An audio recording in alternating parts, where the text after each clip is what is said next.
मुंबई विमानतळासंदर्भात दिबा पाटील यांच्या नावावर शिक्कामोर्तब झालंय। आताची मोठी बातमी, राज्य सरकारकडून केंद्राकडे एकच नाव पाठवण्यात आलंय।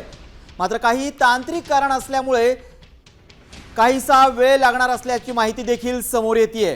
पुढील 3 महिन्यात दिबा पाटील यांच्या नावावर शिक्कामोर्तब होईल अशी सूत्रांची माहिती आहे। नवी मुंबई विमानतळाला दिबा पाटील यांचंच नाव दिलं जाणार हे आता स्पष्ट झालेलं आहे। राज्य सरकारकडून तसा केंद्राकडे प्रस्ताव देखील देण्यात आलाय।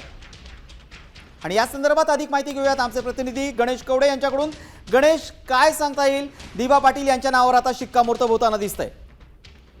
नक्कीच गेल्या काही दिवसांपासून आहे ते नवी मुंबई विमानतळाला आहे ते दिबा पाटील यांचं नाव देण्यात यावं या प्रामुख्याने मागणी होत होती। आणि या सगळ्या संदर्भामध्ये वेगवेगळ्या पद्धतीच्या संघटना देखील आहेत, त्या आंदोलन देखील केलं होतं आणि त्याचमुळे कुठेतरी दिबा पाटील यांचं नाव देण्यात यावं ही मागणी आहे ती धरून नव्हती। आणि विमानतळाचं उद्घाटन देखील आहे पंतप्रधान नरेंद्र मोदी यांच्या हस्ते 8 तारखेला होणार आहे। आणि त्याच विमानतळाचं उद्घाटन अवघ्या काही दिवसांवर येऊन ठेपलं आणि या पार्श्वभूमीवरती दिबा पाटील यांच्या नावावरती शिक्कामोर्तब होत आहे असं दिसतंय।